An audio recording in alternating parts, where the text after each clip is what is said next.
Salut, bah là je fais encore une vidéo de PC, comme ça m'occupe, je sais pas trop quoi faire sur ma chaîne, des fois je parle de spiritualité, de choses qui m'arrivent dans ma vie, mais là j'ai envie de parler de PC. Euh, Là comme vous pouvez le constater, il est à 400 euros, et bon c'est un écran tactile, et il a un écran 4K, c'est ça qui est intéressant. Bon par contre niveau processeur c'est un sixième génération, hein.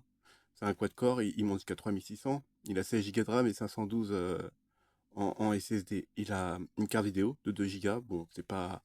Ça vous permettra pas de jouer à tous les jeux, mais vous pourrez les jouer à quelques jeux quand même, vu que c'est une carte dédiée, donc c'est mieux qu'une carte graphique intégrée au microprocesseur, quoi. Et donc, il y a plus de possibilités, quoi. Mais son gros avantage, c'est qu'il a un écran 4K et il a 400 euros euh, en 15 pouces. Sinon, vous avez ce modèle-là. Bon, par contre, il est plus cher, il a 580 euros. Là, par contre, vous avez un processeur de huitième génération en basse consommation. Le U, c'est pour la basse consommation. Donc, il descend plus bas. Donc, en termes de batterie, c'est un peu plus avantageux, si je peux dire, parce que votre batterie durera plus longtemps, vu que le processeur descend plus bas en termes de fréquence. Vous avez aussi un 4K. Par contre, c'est au niveau de carte vidéo. Là, vous avez une 4 Go, donc vous pouvez faire un petit peu plus, un peu mieux, quoi. Et mais 180 euros, quoi, bon, ça dépend des gens, quoi.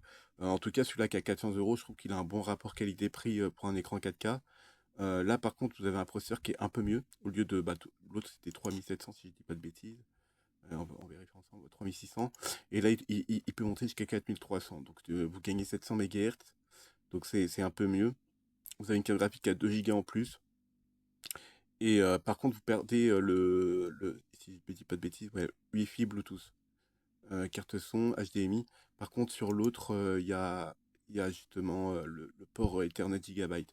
Donc, si vous voulez le brancher en réseau, celui-là, il n'a pas le réseau, mais vous pouvez toujours brancher comment dire, une prise RJ45 en USB, des adaptateurs qui existent en USB, euh, qui vous permettraient de vous connecter à votre réseau en filaire. Personnellement, le filaire, moi, je le dis à tout le monde, le filaire, c'est quand même mieux, c'est plus sécurisé. Ça vous permet d'éviter de tout ce qui est hacking, hein, par exemple, hein. Et, un voisin qui s'y connaît suffisamment en informatique peut très bien hacker votre Wi-Fi et rentrer dans votre PC via le Wi-Fi, alors que par câble, c'est un peu plus compliqué. D'autant plus que par câble, c'est plus rapide. Vous avez des fréquences qui peuvent monter. Maintenant, les dernières, c'est du 10 gigabits. Je sais même pas s'ils font du 100 gigabits, mais déjà 10 gigabits, ça veut dire qu'on pouvait aller jusqu'à 1 giga par seconde. Donc dans ces cas-là, ça va plus vite que les disques durs normaux qui vont entre 500, enfin le SATA, pardon, le SATA qui va jusqu'à à peu près 550, 600. En théorie, il va jusqu'à 600 mégaoctets.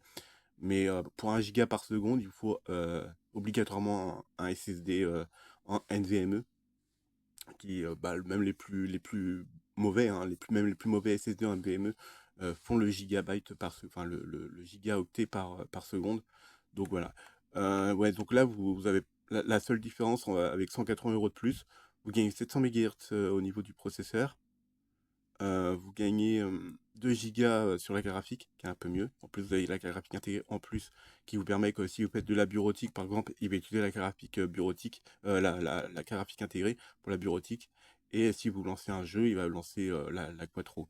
Euh, je sais pas trop ce que ça donne sur papier, mais je sais que vous pouvez jouer à pas mal de jeux quand même avec 4 gigas, c'est quand même amplement suffisant. Ce que j'ai vu aussi dernièrement, c'est pour les cartes Arc A310, les entrées de gamme de chez Intel, c'est une équivalent d'une 1060 en termes de rapidité. Donc c'est pour donner une idée, si vous voulez acheter une carte graphique pour vous parce que vous n'avez pas trop d'argent.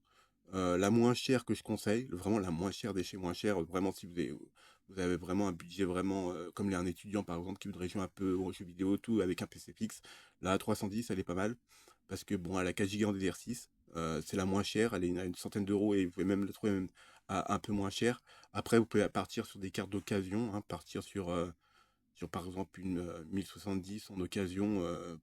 Si vous la trouvez à moins de 100 euros, de toute façon, si vous trouvez une carte à moins de 100 euros qui fait mieux que la A310, vous êtes gagnant. Faut partir sur ce principe-là, quoi. Donc voilà, c'était juste pour vous montrer comme quoi, sur ce site, c'est le site Micro Cadeau. J'y vais souvent sur ce site parce que on trouve des trucs assez intéressants. Il y a des prix pas mal qui sont abordables. Et en l'occurrence, là, vous pouvez avoir un PC portable avec une dalle sur votre PC portable en 4K. Donc, ça peut être intéressant si vous voulez brancher après un lecteur externe, un lecteur Blu-ray externe pour regarder justement des films en Ultra HD, en nomade, c'est intéressant. Donc voilà, je vous fais des poutous, hein, prenez soin de vous, et je vous dis tchuss.